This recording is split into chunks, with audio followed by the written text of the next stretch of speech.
Pada suatu hari di kota Baghdad, suasana istana tampak tenang seperti biasa.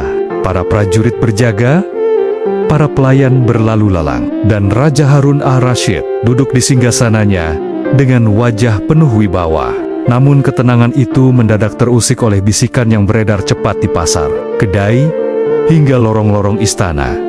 Bisikan tentang harta karun, bukan harta karun biasa, melainkan harta karun peninggalan raja-raja terdahulu yang konon tersembunyi sejak puluhan tahun. Dan yang paling mengejutkan, nama Abu Nawas disebut sebagai orang yang menemukannya. Ketika kabar itu sampai ke telinga raja, ia mengerutkan dahi. Abu Nawas lagi, gumamnya pelan. Tak butuh waktu lama, Abu Nawas pun dipanggil menghadap. Ia datang dengan pakaian sederhana, wajah santai, dan senyum kecil yang sulit ditebak artinya.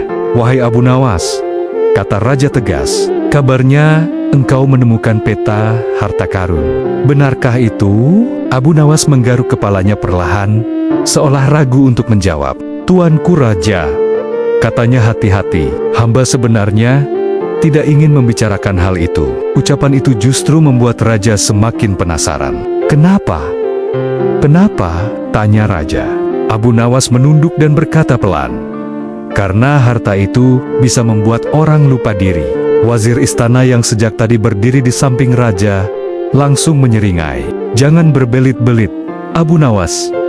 Jika kau tahu, katakan saja." Abu Nawas menghela napas panjang. "Baiklah, hamba memang menemukan sebuah petunjuk. Namun hanya orang yang berhati bersih dan tidak serakah yang pantas mencarinya." Raja tersenyum tipis.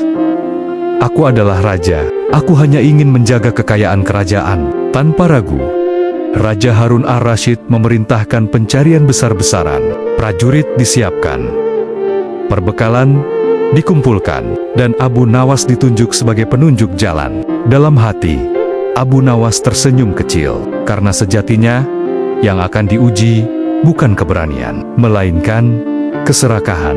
Rombongan pun berangkat menuju tempat yang ditunjukkan Abu Nawas. Perjalanan melelahkan, melewati padang pasir dan bukit sunyi. Di sepanjang jalan, Abu Nawas sesekali berkata, "Jika tuanku ragu, kita bisa kembali."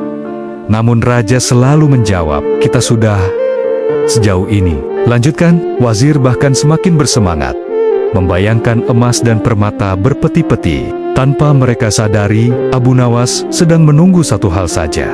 Saat keserakahan benar-benar membuka wajah aslinya. Akhirnya, rombongan tiba di sebuah tempat terpencil. Tanahnya kering, sunyi, dan jarang dilewati manusia. "Disinilah tempatnya," kata Abu Nawas yakin. Para prajurit segera menggali tanah dengan penuh semangat. Wazir berdiri gelisah, tak sabar menunggu hasilnya. Tak lama kemudian, sekop prajurit mengenai sesuatu yang keras. "Peti!" teriak salah satu prajurit. Raja berdiri dan mendekat. Sebuah peti besar berhasil diangkat dari dalam tanah. Wajah raja berseri. Wazir hampir tak bisa menyembunyikan kegembiraannya. "Buka!" perintah raja. Peti itu dibuka perlahan, dan semua terdiam. Di dalamnya bukan emas, bukan permata, melainkan beta-beta biasa, tulang hewan, dan secarik papan kayu bertuliskan, "Yang serakah akan menggali lebih dalam, namun pulang dengan tangan kosong." Wajah raja berubah merah. Wazir pucat pasi.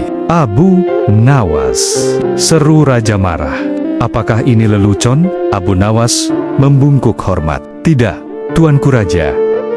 "Lalu apa maksud semua ini?" bentak raja.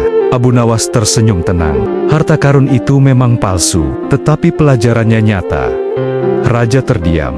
Abu Nawas melanjutkan, "Sejak awal, hamba sudah berkata, harta ini hanya untuk mereka yang tidak serakah. Namun, semakin tuanku melangkah, semakin terlihat betapa kuatnya godaan itu." Wazir mencoba membela diri. "Kita hanya ingin memastikan." Abu Nawas menatapnya sambil tersenyum. "Dan karena ingin memastikan itulah, kita semua sampai di sini." Suasana hening. Tiba-tiba Raja Harun ar-Rasyid tertawa. Tawa panjang yang mengejutkan semua orang. "Wahai Abu Nawas," katanya, "kau tidak memberiku emas, tapi kau memberiku cermin. Sejak hari itu, raja belajar bahwa keserakahan bisa menipu siapa saja. Bahkan, seorang raja, Abu Nawas pun kembali ke kota tanpa membawa harta, namun meninggalkan pelajaran berharga bahwa akal yang jernih lebih berharga daripada emas yang mengilap.